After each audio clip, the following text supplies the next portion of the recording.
Thank you, Anthony. And like Keith said, it's great to see so many people here today. It's still feels an odd thing in a room with so many people after a couple of years of not. Anthony's challenge earlier on, talking about public transport, I think I came across probably one of my most favourite station names today, on the way here today, Box Hill and West Humble. What a fantastic name. So today, Stephen and I are going to take you through the strategic investment plan. This is a lengthy presentation, but we think it's really important that you get a sense of the evidence base, how we've worked to get a strategic investment plan, and then, as Anthony said, that opportunity for questions with the panel later on. So let me just give you a sense of what this is about, sort of some headlines, if you like. That if we stick as business as usual, yes, we'll get some benefits, yes, we'll see some decarbonisation, some new jobs, and we'll see some increases in GVA and so on and so forth. But what this plan is fundamentally change the emphasis. Now, this plan creates potentially 25,000 new jobs. It adds 4.5 billion in terms of gross value added to the southeast economy. It delivers 1.4 million tonnes less CO2, 500,000 more rail trips, 1.5 million bus and ferry journeys, and 4 million fewer car trips. Now, to my mind, that's a prize worth having. And I think, we have, a single opportunity now, almost a once-in-a-generation opportunity to set the ambition for the next 30 years and achieve some of these benefits, some of this growth, and some of these opportunities. So today, we're just going to take you through a few slides, just setting out a bit of background, building on what Keith mentioned, vision and objectives, why the South East is such an investable proposition, leading on to some of the interventions that can bring about that step change that we want to see and those headline figures, and then a little bit on delivery and governance. So let me step through, and just a quick recap. Subnational transport bodies, 7 in England, of which Transport for the South East is one. And it really is about a partnership, a collaboration, bringing together 16 local transport authorities, 5 local enterprise partnerships, protected landscapes, national highways, Network Rail, TfL, borough and district planning colleagues, a whole range of people within the South East that are committed to improving the place in which we live and support people in living their lives. And when the board set out some of their visions, they were very clear on what they wanted. They didn't want to see growth at any cost. And as I went through Box Hill and West Humble today, you could see exactly why. The South East is a special place. It's a special place for the people that live here, for the businesses that work here, for the businesses that potentially will come here as a result of getting those transport interventions right. And that's exactly why we got ourselves together in 2017 as a subnational transport body, to set out the things, the transport infrastructure things that could make that transformational change, to boost the region's economy, to protect and enhance the really special environment within the South East. And I think what we're setting out to you today starts to set that story out with evidence and provides, I think, the opportunities, not for me, by the end of this plan, well, hopefully I'm still going, but some of us will probably be long gone. This is about the sort of 15, 20-year-olds today that expect of us to put in place a sustainable transport infrastructure for the future. So our partnership and collaboration is key. And whilst we're talking about transport for the South East here, this is very much a plan that's been developed with stakeholders within the region to set out those ambitions. So what will this strategic investment plan be? Well, this is the blueprint, if you like, for investment within the South East. As I've mentioned, it's owned and delivered in partnership. It's not a single body that can deliver this kind of stuff. It needs that collaboration, it needs that partnership. And you heard from Baroness Veer that the government, the DfT, are behind the ambition and the vision that Transport for the South East is setting out. And that's partly because of the evidence that drives it. This isn't a sort of wake up on a Monday morning thing and think, oh, we'll stick a tunnel here or a rail line here. Now, this is bottom-up evidence, top-down policy that provides that evidence support that partners can get behind, can link into their own strategies, provides that golden thread, that line of sight between what happens on the ground locally and what's happening nationally. The SIP will provide that sequenced plan of multimodal investment packages. Multimodal is key. For too long, we've looked at how we finance transport infrastructure in its own modes. We've looked at road funding, we look at rail funding, we look at bus, active travel. One of the longer term ambitions for us is to see how we can genuinely make it a multimodal funding environment that enables to look at how we integrate transport in a most effective way. We're also not naive to the fact that public finances are tight. Recent events, cost of living means that it's likely to get tighter.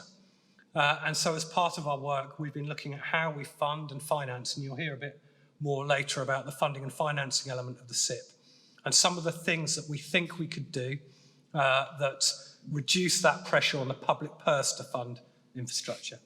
And then finally, but certainly not least, is how we identify carbon reduction impacts. So one of the key aspects our board set out was getting to net zero by 2050.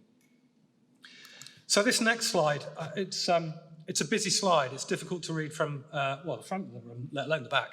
But it sort of sets out the trail, the evidence trail that we've pulled together.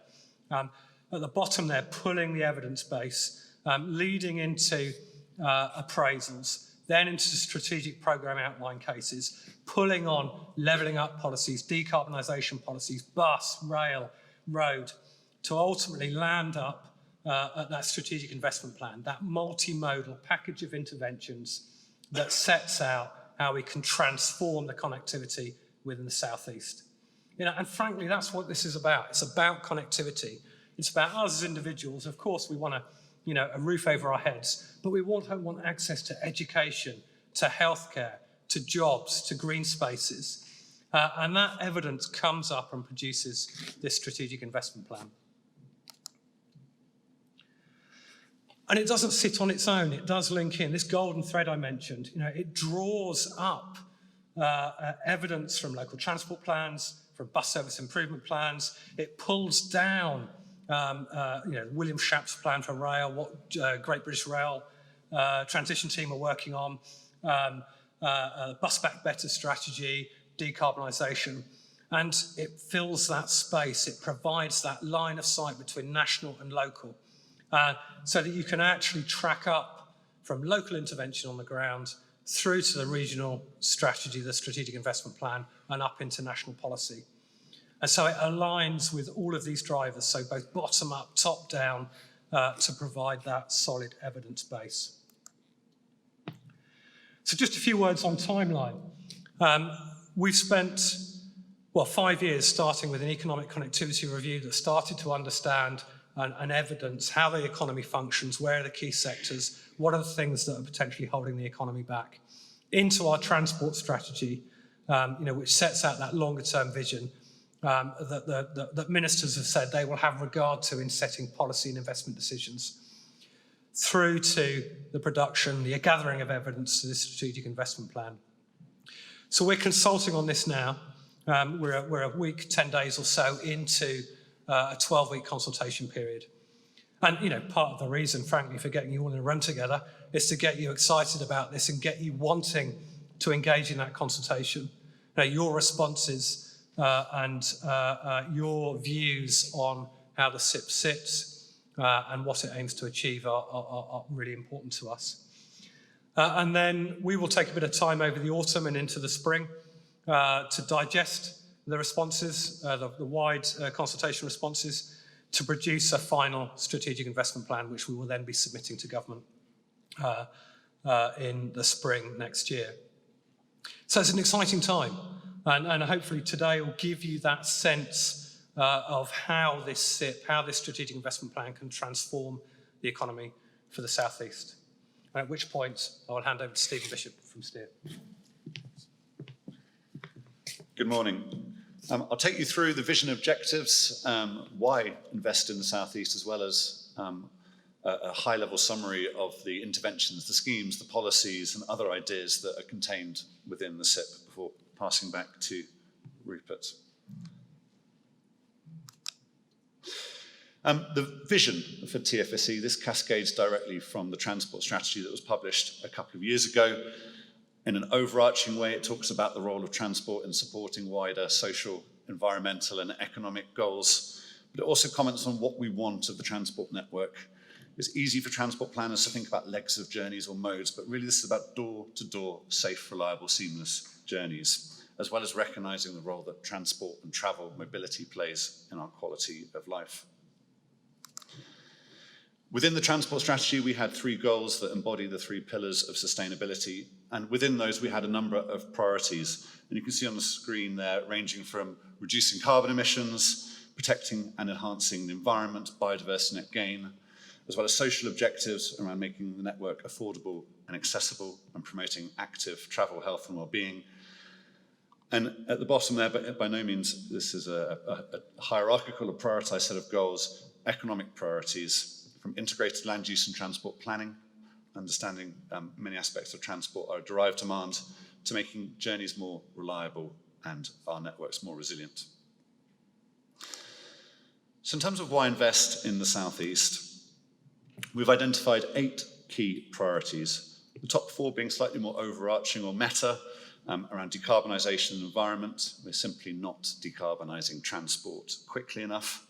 Adapting to a new normal. We've had an unprecedented last couple of years as we learn to live with COVID and changing trading relationships between the UK and the European Union. And still uncertainty about how this will play out in the next few years. Levelling up is a key priority, a challenge but also an opportunity for the South East. Many of our coastal and estuarine communities are in the 30% most deprived communities nationally. And then regeneration and growth. There are huge forecasts for development across the South East, housing and employment and other types of development, and understanding the role that transport can play in supporting that development sustainably. Across the bottom there, we have our priorities for transport itself. World-class urban transit systems, and we include active modes within that. We have some of the largest conurbations nationally, yet we fall behind in the provision of mass transit, be that bus-based or light rail transit or rail. East-west connectivity. The gap between South Hampshire and the Greater Brighton area is the second most significant gap in the highway network nationally after Manchester to Sheffield. We need a long-term solution for the South Coast. But east-west connectivity is poor in many parts, not just along the coast. We want resilient radial corridors, so whilst we have greater capacity on our radial corridors between the South Coast and London, issues, for example, in the Croydon bottleneck area can sever the South Coast from London for over a week, as happened earlier this year. And then freight and global gateways. This really is not a plan that's just about the movement of people, but also about the movement of people and also movement of goods. The gateways, or global gateways of the South East, are some of the most important gateways in the world and nationally. So it's a very high-level summary of the spatial distribution of those priorities. Now, obviously, decarbonisation and environment and adapting to a new normal are universal challenges in many ways. We've highlighted in yellow those areas that are most in need of levelling up or that have highest forecast levels of growth in housing and employment. Many of our coastal and estuarine areas, as well as in the Gatwick Diamond, around Basingstoke and the Berkshire Reading area. World-class mass transit systems, we've identified where we've prioritised larger conurbations for investment in mass transit, as well as, and it's not just land-based, but also water-based in several areas. Those parts of the South East where east-west connectivity is the greatest priority, and then the dark blue arrows about some of the important corridors for radial movement, and then with freight and global gateways, the corridors there, and really it's multimodal corridors and the importance of rail and within urban areas, other more sustainable modes for the movement of goods. So what is the need for intervention? Rupert mentioned earlier about, yes, we can continue on as we are and still get some benefits, can't we? But our analysis suggests that continuing on a business as usual trajectory out to 2050, we'll see 23% more car trips. Can anyone imagine 23% more car trips on the highway network of the South East? Not really, and it's already building on a very high mode share of car trips for all journey purposes of about 70%. And we know that car emissions account for about 2/3 of all transport emissions. We'd only see around a 30% increase in both rail and bus. That might sound significant, but it starts from such a small base of mode share for all trips. A 10% reduction in active modes as where we live and the places we need to travel to for work, for leisure, for health, for education become more dispersed. Carbon emissions will only decline by about a third in line with current government forecasts, largely predicated on the ban of the sale of internal combustion engine vehicles, cars and vans primarily, in the early 2030s. And yes, we'll have some economic growth, but structural inequalities will persist. Those areas that we identified as most in need of levelling up, disparities will grow in those locations. But to put simply, those outcomes do not align with our strategy, and intervention is required to realise the vision. So I'll now move on to a few slides about the packages of interventions. There are display boards at the back. They're all contained within the SIP document itself. So I'll only be highlighting some of the key interventions now. So we'll start in the southwest of the region in South Hampshire. The Solent area is the largest conurbation in the TfSE area, and we want to see mass transit for Solent and Portsmouth, as well as the Greater Brighton area further to the east. One of the key priorities is to build on the Solent Strategic Rail Connectivity Study, formerly known as the CMSP, in the short to medium term. Across the medium to longer term, we have a plan we want to see turn up and go level of service across the South Hampshire area.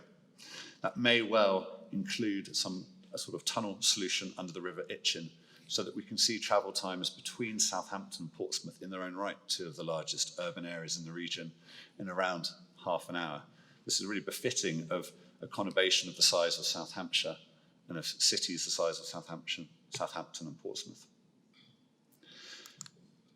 Moving to the Isle of Wight, priorities for enhancing ferry services, private sector operations, and therefore we need to work very closely with private sector operators, but to see increased frequencies, longer operating hours, and reduced fares. Quite a lot of evidence that fares for travel across the Solent are about 5 times those of comparable ferry services in Scotland. There's a Restoring Railways proposition to extend the Isle of Wight's railway network, as well as mass transit on a number of corridors radiating out from Newport towards the coast, as well as support for active travel. Taking a little further east across the region to the Sussex Coast, Greater Brighton mass transit, starting in the Brighton Hove area, might be slightly more feasible to move eastwards into East Sussex, but still a long-term ambition to have a mass transit network that complements the rail network that supports all of the South Sussex coast. Faster coastway rail services, again building on the connectivity study led by Network Rail, working in partnership locally. And I already mentioned this, a long-term solution for the A27. This isn't about increasing highway capacity. This is addressing acute bottlenecks and also allowing for the reallocation of road space to more sustainable modes and development in some of the urban areas along the south coast, which themselves are some of the most deprived nationally. Moving upwards towards London, a corridor with very high levels of growth planned, including in the Gatwick Diamond area. We'd like to see an expansion of the bus rapid transit fastway mass transit system, both north-south, up towards Redhill and south towards Haywards Heath and Burgess Hill, but also east-west to East Grinstead and to Horsham. Strengthened resilience of existing routes, and this means that some interventions may not actually be in the TfSE area itself, but working in partnership with Transport for London, other subnational transport bodies and local authorities, as well as DfT and national agencies. But for example, the Croydon Area Remodelling Scheme, a package of interventions being led by Network Rail. Faster Arun Valley line services and Lewis Uckfield rail instatement, not only providing greater interurban connectivity across East Sussex and potentially then onwards into Kent, but providing alternative routes between the south coast and London and improving resilience. Other rail interventions include Spa Valley Line modern operations and and reopening, as well as a Red Hill Cord to improve rail services from Kent into the Gatwick Diamond and improving interurban connectivity. And then there's a largely programmed scheme, set of schemes on the road network through the major road network, large local majors and RIS programs. Moving westwards into the Wessex Thames area, as we've labelled it, but really large parts of Surrey, North Hampshire, and the 6 Berkshire unitary authorities. Many of you today may have travelled through Woking and appreciate the bottleneck that we have on the rail network with Woking with the South West Main Line and Portsmouth Direct Line joining, and Victorian infrastructure. So a need for a solution there to increase rail capacity and improve resilience. Western and southern rail access to Heathrow, we already have very strong sustainable mode connectivity from London and to the east, but we want to see that enhanced from the west and from the south. And in the short term, significant enhancements to the bus network, recognising that some of these rail interventions may be more into the medium term. We also appreciate that this is not just about passengers to airports, but also the importance of airports as places of employment, as well as the surrounding areas for businesses and organisations that choose to locate nearby, as well as places of interchange. Improved connectivity between the M4 and M3 corridors, and this isn't about leaping to highway intervention. I think to improve connectivity, we need to take more of a multimodal and innovative approach. So some junction and safety enhancements on the A34 shore, most furthest out to the west. But enhancements to bus networks, rail networks, electrification of the line between Basingstoke and Reading, all important to facilitate movement between those corridors and the communities along them. Mass transit, most likely bus-based, we think, for Reading, Basingstoke and the Blackwater Valley. Then finally to Kent, Medway and large parts of East Sussex. The Lower Thames crossing is on its way, but to integrate that into the transport networks of the South East, there's a requirement for the Kent bifurcation strategy for M2 and M20, as well as enhancements to the A2 in Dover, digital operations for Operation Stack and Brock, and new lorry parks. And these needn't be in Kent, but recognising that we need an integrated solution to facilitate seamless and frictionless trade with the European mainland. The A21 is one of the largest stretches of single carriageway road network of the strategic road network. And whilst we're not advocating a full dualling of the network, which some stakeholders are calling for, we're recognising that there are particular bottlenecks where there are major safety issues, as well as we have the strategic road network passing past primary schools in some of our villages. So identifying opportunities to improve safety, as well as then enhancing sustainable modes of travel within those communities. Hastings and Bexhill, one of our communities that's most in need of levelling up and investment, support to the distributor roads, again, to allow seamless traffic to orbitally move around the area, but then to allow the investment to take place in sustainable modes within Hastings and Bexhill. Expansion of the fast-track mass transit system to the Hoop Peninsula, Medway and Maidstone, currently operating around Ebbsfleet and Gravesend. And improved access to Ebbsfleet as one of the region's international gateways, as well as major areas for development. And finally, opportunities to make the most of High Speed 1, not only along the line itself, but opportunities for links off High Speed 1, be that along the Marsh Link and improved Marsh Link towards Hastings, Bexhill and Eastbourne, or northwards into North Kent and the Medway area. Again, areas all in need of levelling up.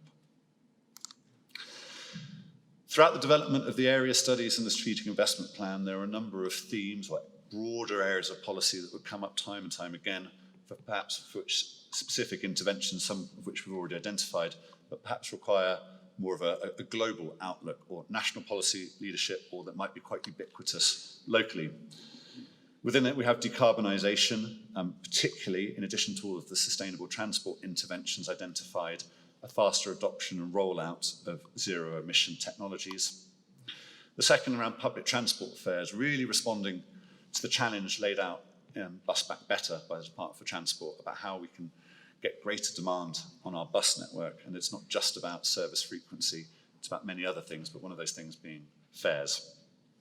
New mobility, really capturing trends about active travel, but also new modes, be it shared mobility systems, so bike hire, for example, in parts of the region, or e-scooters, whether you love them or hate them. But there is developments in those areas, and how can we best capitalise on those? Road user charging, particularly contentious issue, but hooks were put down for a call for this nationally in the transport strategy. And there's further evidence to support the need for this, not only in terms of helping manage the road networks, in terms of generating revenue that will be lost through the transition to zero-emission vehicles, but also to critically support the decarbonisation of our transport networks.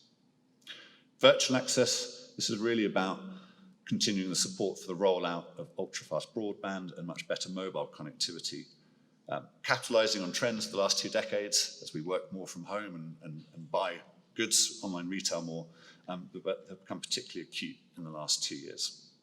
And then finally, integration. This means many things. There's integration between modes, within modes. It can be timetables, it can be services, it can be infrastructure, it can be ticketing, but also integration with land use planning. So we've modelled all of these as well, and really I think the greatest gains towards net zero carbon lie in many of these things, and then the place-based interventions we've identified can help accommodate the shift to more sustainable modes of travel.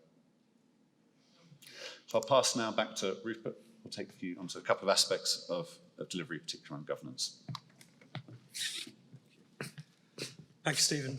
So, of course, fine words, butter, no parsnip. So the key for me is, what's the role of transport for the South East? How do we bring around, some of those interventions? Because some of the interventions that Stephen has taken through, they're not overnight delivery. They're not probably in the 5 to 10 year horizon delivery. Some of those are longer. There's further strategy and investment plan development work that has to be done. There's also a programme management role around scheme prioritisation, building upon that sequencing, government and stakeholder engagement. I have to say, Baroness Lear mentioned this in her video, the funding that the department and government have provided helps us significantly in pulling together the evidence that we have, but also going forward helps us to undertake that scheme promotion, pre-feasibility work, funding, developing business cases, and I think importantly, providing some of the capacity and capability to turn what you've seen in this in these few slides into more of a reality. And then the other aspect for Transport for the South East is that advocacy and securing funding. So supporting our local transport authorities, who I must stress, without whom we wouldn't have been able to pull together this strategic investment plan. The work of the local authorities from Medway and Kent in the east through to Hampshire and Isle of Wight in the west and up into the Berkshire authorities has been outstanding in helping provide the evidence to get at this plan. One of the things we didn't mention in the slides is that the South East is the international gateway for the UK. The amount of goods and services that move in and out of Dover, of Southampton, out of Heathrow, out of Gatwick, and some of our smaller ports is significant and can't be underestimated. Why would you run goods out of Liverpool and then come down that way rather than come out of Southampton? It is crucial for the UK economy. And when you link that into a levelling up debate, this is absolutely vital that the South East gets up connectivity, because that supports other sectors of the economy elsewhere in the country to level up and be prosperous and to grow. So there's some asks of government and some asks of partners of you here in the room. This strategic investment plan is in effect further advice to the Secretary of State, and for it to be considered in the same way that the transport strategy is considered. So for the Secretary of State to have regard to both the strategy and the strategic investment plan in setting policy and investment decisions. There's some policy changes that we think are required, and Stephen touched upon those. The beneficiary pays model that we'll touch on a bit later today, I think is quite crucial to the strategic investment plan. And there's some stuff within there. There's some of those global policy interventions that will make you draw breath. The debate about road user charging is a live one. The Transport Select Committee report recently said, well, there's a degree of inevitability in this, not least that Treasury lose £30-odd billion worth of tax receipt from 2030 onwards. There's an inevitability, and actually what we're saying is, okay, well, we take that challenge and we're going to think about how we set that out in the context of the interventions within the southeast. For all the reasons that Stephen set out in his piece. We also think that multi-year funding settlements are key, and the removal of that mode-constrained funding pots. I touched upon that earlier on. If we genuinely want an integrated multimodal transport system, which I think we do, I think you do, then we need to move away from these individual funding pots to enable us to take those blinkers off, to enable us to look at the transport system in a proper, integrated way. And multi-year funding settlements can go some way to doing that. Now, some of my STB colleagues would advocate a funding settlement coming to STBs to enable us as partners to prioritise what's important for the region. And it is that work in partnership that has made Transport for the South East, I think, a credible organisation with government, because we work closely with partners within the region, both at a local authority level, but at an operator level, and delivery bodies. I think that is key. It has been key for the last 5 years. It will continue to be absolutely fundamental to how we work. And I think it's, for Transport for the South East and its partners, in both future planning, prioritisation, that scheme and business case development is absolutely key if we are wanting to achieve the benefits that this strategic investment plan will deliver. I'll leave you with this final slide, which is a combination of all the interventions in one place. And you'll see over coffee later on, there is a board out there which sets out those interventions across the region. And so thank you very much for listening to us this morning, and I'll pass back to Anthony. Thank you for a round of applause for Rupert.